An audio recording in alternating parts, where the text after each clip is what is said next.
제1부. 조선은 왜 사직단을 세웠을까? 서울 종로구 사직동. 경복궁의 서쪽 언덕에는 많은 사람들이 그냥 지나치는 조용한 공간이 있습니다. 화려한 궁궐도 아니고 높은 누각도 없습니다. 하지만 조선의 왕들은 이곳을 궁궐만큼이나 중요하게 여겼습니다. 나라의 가뭄이 들면 가장 먼저 이곳을 찾았고, 풍년이 들면 가장 먼저 감사의 제사를 올렸으며, 새로운 왕이 즉위하면 반드시 찾아와 나라의 안녕을 기원했습니다. 이곳이 바로 사직단입니다. 종묘가 왕실 조상의 정신을 모시는 곳이었다면, 사직단은 나라와 백성의 삶을 지키는 가장 중요한 제단이었습니다. 오늘은 조선 왕조의 또 다른 중심, 사직단으로 함께 떠나보겠습니다. 사직단이란 무엇인가? 사직단은 토지의 신과 곡식의 신에게 제사를 올리던 국가재단입니다. 사는 백성이 살아가는 땅을 의미합니다. 농사를 짓고 집을 짓고 나라를 이루는 모든 삶의 터전입니다. 지근 오국 가운데 기장을 상징하며 점차 묻은 곡식과 농업을 의미하게 되었습니다. 조선은 농업을 국가의 근본으로 삼았습니다. 아무리 왕이 훌륭해도 농사가 흉년이면 백성은 굶주렸고 나라 역시 흔들릴 수밖에 없었습니다. 그래서 왕은 토지와 곡식의 신에게 직접 제사를 올리며 나라의 평안과 풍년을 기원했습니다. 종묘와 사직은 나라의 두 기둥. 조선에는 종묘사직이라는 말이 있습니다. 오늘날에는 나라를 뜻하는 표현으로도 쓰이지만 원래는 실제 두 장소를 가리키는 말이었습니다. 종묘는 왕실의 조상을 위한 공간, 사직단은 나라와 백성을 위한 공간. 왕은 이 두 곳을 통해 조상에게는 효를 다하고 백성에게는 책임을 다하겠다는 뜻을 실천했습니다. 그래서 조선시대에는 종묘사직을 보전한다는 말이 곧 나라를 지킨다는 의미로 사용되었습니다. 이 표현은 지금도 역사책과 사극에서 자주 등장합니다. 좌묘우사의 원칙. 한양을 설계할 때 가장 중요한 도시 원칙 가운데 하나가 좌묘우사였습니다. 왕이 경복궁 근정전에서 남쪽을 바라볼 때 왼쪽인 동쪽에는 종묘, 오른쪽인 서쪽에는 사직단을 배치했습니다. 이 배치는 우연이 아닙니다. 유교 국가 조선은 왕권보다 예를 중요하게 여겼습니다. 조상을 공경하는 종묘와 백성의 삶을 책임지는 사직단을 궁궐 양옆에 둠으로써 왕은 언제나 자신의 책임을 잊지 말아야 한다는 의미를 담았습니다. 도시의 구조 자체가 국가 철학을 표현한 셈입니다. 태조가 가장 먼저 세운 국가시설.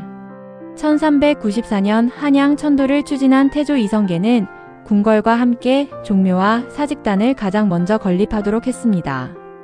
새로운 왕조는 단순히 궁궐만 있으면 되는 것이 아니었습니다. 왕조를 정당하게 세우기 위해서는 조상에게 제사를 드릴 종묘와 나라의 안녕을 기원할 사직단이 반드시 필요했습니다. 이는 조선이 군사력보다 유교적 질서와 예를 국가 운영의 중심에 두었음을 보여줍니다. 왕은 왜 직접 제사를 지냈을까? 사직제는 국가 최고 수준의 의례였습니다. 중요한 제사에는 왕이 직접 참석하는 것이 원칙이었습니다. 왕은 화려한 황금 의복이 아니라 제례에 맞는 엄숙한 제복을 입고 제단으로 향했습니다. 제사에서는 풍년과 백성의 안녕, 국가의 평화, 재해가 없기를 기원했습니다. 특히 가뭄이나 홍수 같은 큰 재난이 발생하면 왕은 자신의 덕이 부족했다고 자책하며 사직단에서 더욱 정성을 다해 제사를 올렸습니다. 이는 자연재해를 통치자의 책임과 연결해 생각했던 당시의 정치 철학을 보여줍니다. 사직단의 구조. 사직단은 매우 단순한 구조를 가지고 있습니다. 중심에는 네모난 제단이 있습니다. 제단 위에는 별다른 건물이 없습니다. 하늘 아래 열린 공간에서 제사를 올리는 것이 원칙이었기 때문입니다. 토지와 곡식은 자연과 연결된 존재였기에 인공적인 건물보다 하늘과 땅이 직접 만나는 공간이 중요하게 여겨졌습니다. 그래서 사직단은 화려한 궁궐과는 전혀 다른 분위기를 보여줍니다. 사직공원은 원래 무엇이었을까? 오늘날 많은 사람들이 찾는 사직공원은 원래 사직단을 중심으로 형성된 공간입니다. 현재 공원의 모습만 보면 일반 공원처럼 보이지만 조선시대에는 국가 최고 제례가 거행되던 매우 신성한 장소였습니다. 시간이 흐르면서 도시가 변화하고 공원으로 조성되었지만 사직단은 여전히 조선 왕조의 중요한 문화유산으로 남아 있습니다. 다음 이야기. 사직단에서는 실제로 어떤 제사가 열렸을까요? 왕은 어떤 절차를 거쳐 제사를 올렸으며 제관들은 어떤 역할을 맡았을까요? 또한 사직단에는 왜 동쪽과 서쪽에 서로 다른 제단이 있었는지, 그리고 조선 사람들이 생각한 좋은 정치는 어떤 의미였는지도 함께 살펴보겠습니다. 다음 제2부에서는 사직제의 절차와 사직단의 구조, 그리고 왕과 백성이 함께 기원했던 풍년의 의미를 자세히 알아보겠습니다. 제2부.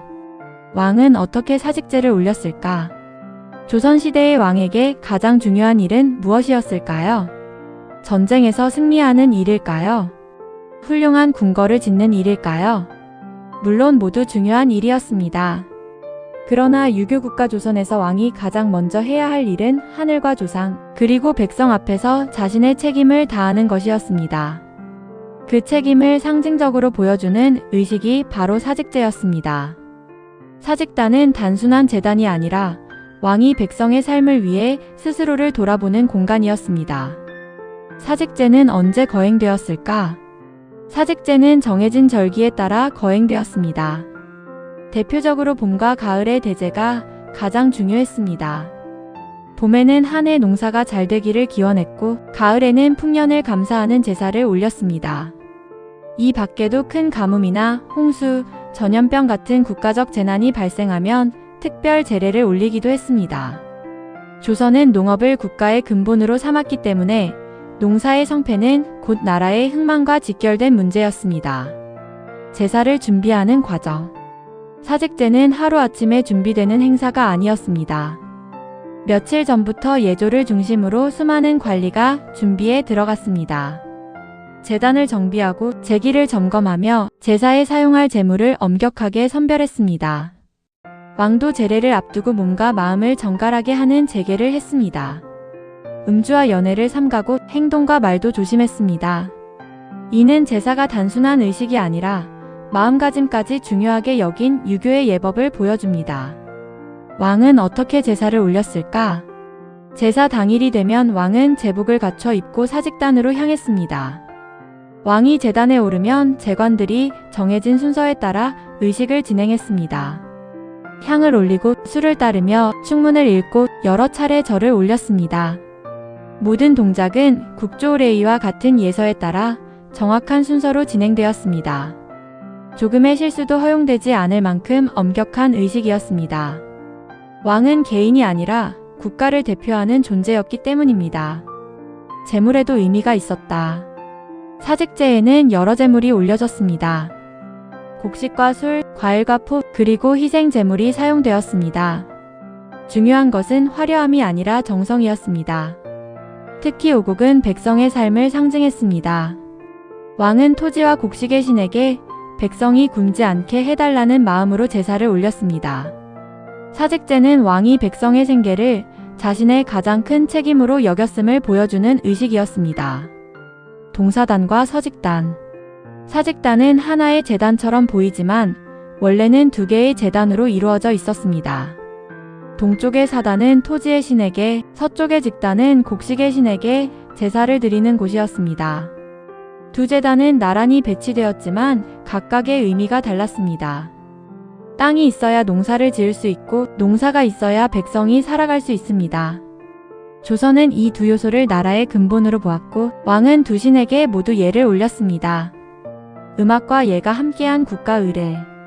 사직제에도 음악이 사용되었습니다.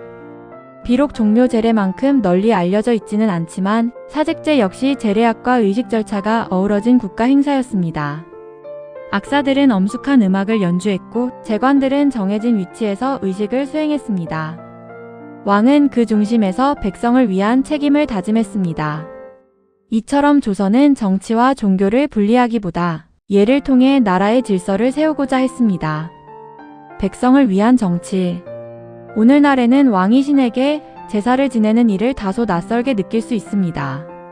그러나 조선시대 사람들은 좋은 정치란 하늘의 뜻을 받들고 백성을 편안하게 하는 것이라고 믿었습니다. 왕이 사직단에서 제사를 올리는 모습은 백성들에게도 큰 의미가 있었습니다. 왕이 백성의 삶을 잊지 않고 있다는 상징이었기 때문입니다.